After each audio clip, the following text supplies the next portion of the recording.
In 1996, a single photograph changed the history of Argentina. It was not a picture of a war or a natural disaster. It was a picture of a man walking on a beach. That man was Alfredo Yabrán, a powerful tycoon who lived in total secrecy. He once said that taking his photo was like shooting him in the head. A year later, the man who took that photo was dead. José Luis Cabezas was a brave photographer who wanted to show the truth. His murder shocked a nation and started a massive investigation into the highest levels of power. It was a case of corruption, revenge, and the fight for freedom of the press. This story shows how far some people will go to stay in the shadows. It is a dark chapter that the world must never forget. Let's go deep into the well.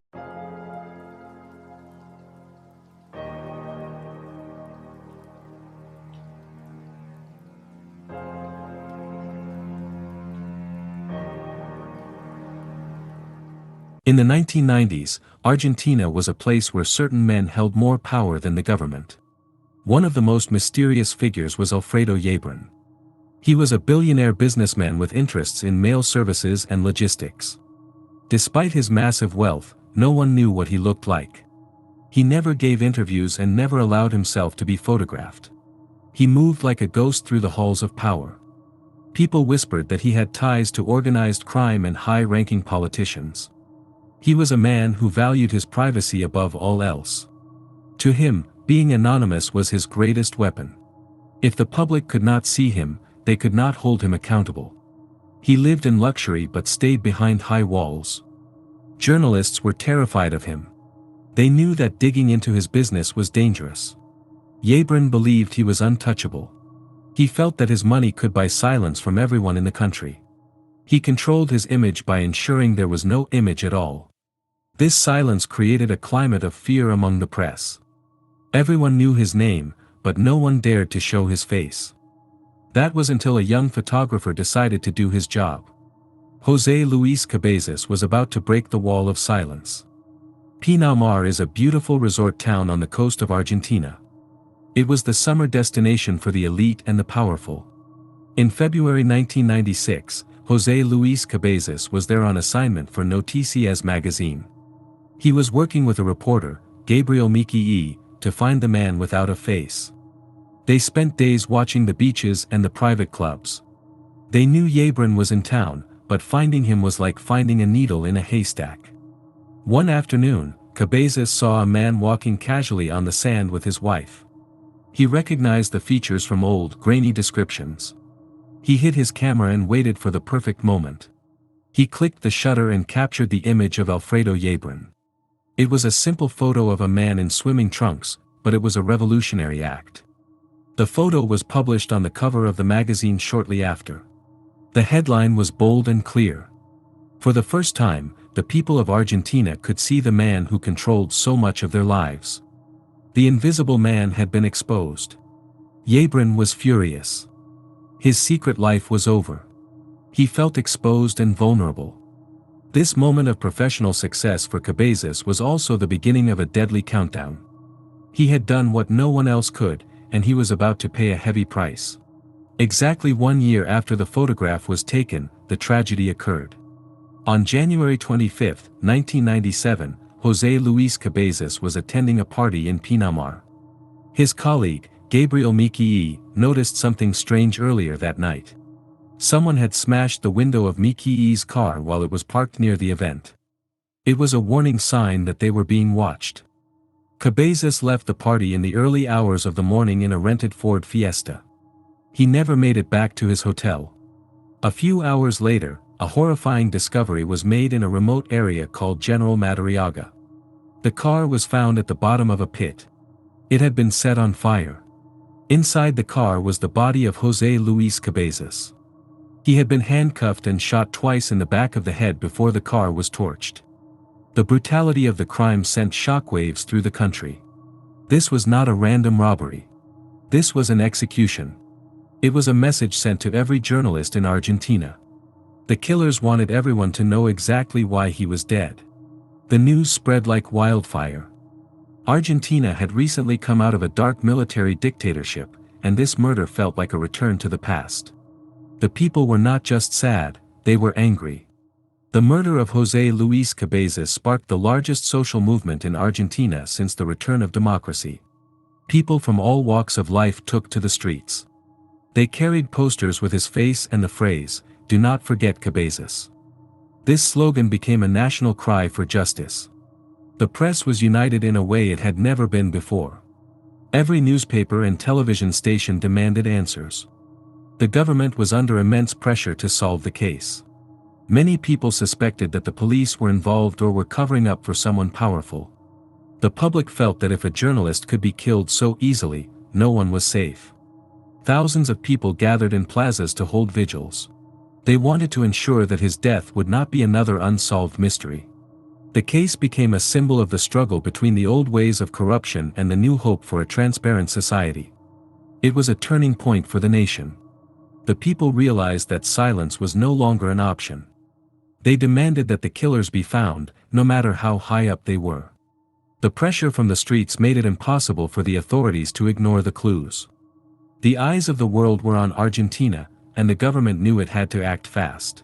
The investigation into the murder was complex and dangerous. The evidence started to point in a very specific direction. It wasn't long before investigators found links to a group of criminals from the neighborhood of Los Hornos. This group was led by 4 men, Horacio Braga, José Luis Auge, Sergio González, and Hector Retana. They were not working alone. They were recruited by a corrupt police officer named Gustavo Prellezo. Prellezo was the one who pulled the trigger, but he was acting on orders from someone much higher. He had been hired by Gregorio Ríos, who was the head of security for Alfredo Yabrán. The trail was now clear. The tycoon had used his private security force to hire a street gang and corrupt cops to eliminate the man who took his picture.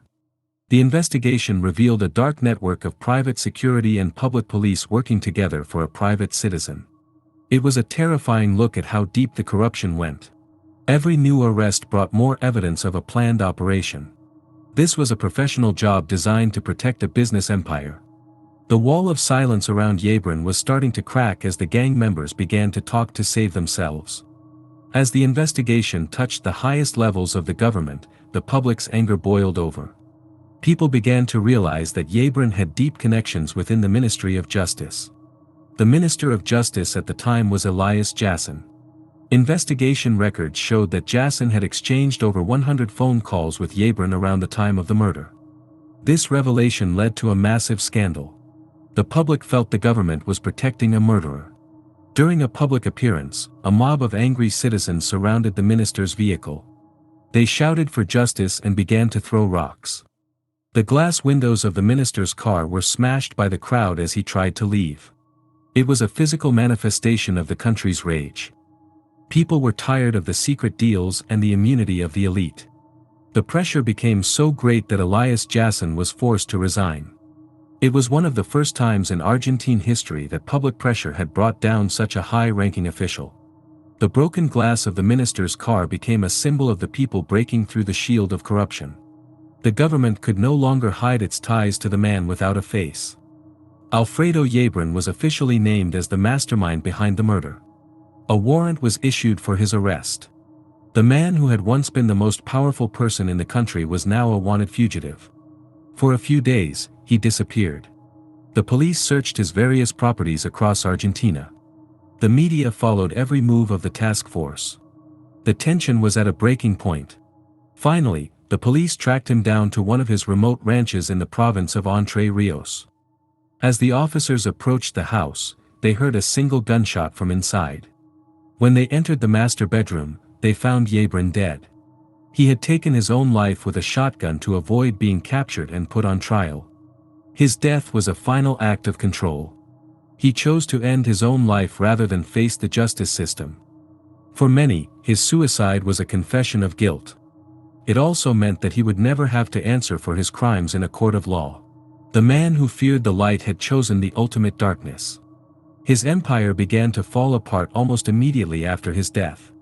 The political protection he once enjoyed vanished. The name Yabrán became a symbol of the worst parts of Argentine history. Despite the death of Yabrán, the trial for the other participants went forward. It was one of the most significant legal proceedings in the history of the country. In 2000, several people were sentenced to life in prison. This included the police officers who took part in the kidnapping and the members of the Los Hornos gang who carried out the killing. Gregorio Ríos, the security chief, was also convicted. The court found that there was a clear conspiracy to silence Cabezas. The verdict brought some sense of peace to the family and the public. It showed that even those with badges could be held accountable for their crimes. The legal battle did not end there. Over the years, many of the sentences were reduced by higher courts. Some of the convicted men were eventually allowed to go home under house arrest or were released early. This caused more protests and anger among the people. They felt that the justice was being diluted by time and influence. The family of José Luis Cabezas continued to fight for the full sentences to be served. They wanted to make sure that the world remembered the severity of the crime. The legal system had worked, but it was a fragile victory that required constant vigilance. Today, the name José Luis Cabezas is synonymous with the fight for justice. There are monuments and plaques in his honor all over Argentina. His family has worked tirelessly to keep his memory alive. They want to ensure that future generations understand what happened in Pinamar. The phrase "do not forget Cabezas" is still used in protests and social movements. It is a reminder that we must stay alert against the return of corruption and violence. The case remains a benchmark for how a society can react to injustice. It showed that when people are united, they can bring down even the most powerful individuals. We must look at this story as a warning and an inspiration. It warns us of the darkness of greed and inspires us with the power of the human spirit. José Luis Cabezas gave his life for a single image, and that image changed a nation forever. He is a reminder that the truth is worth fighting for. As long as we remember him, his mission continues. We hope this story encourages you to value the freedom we have and the truth seekers who protect it.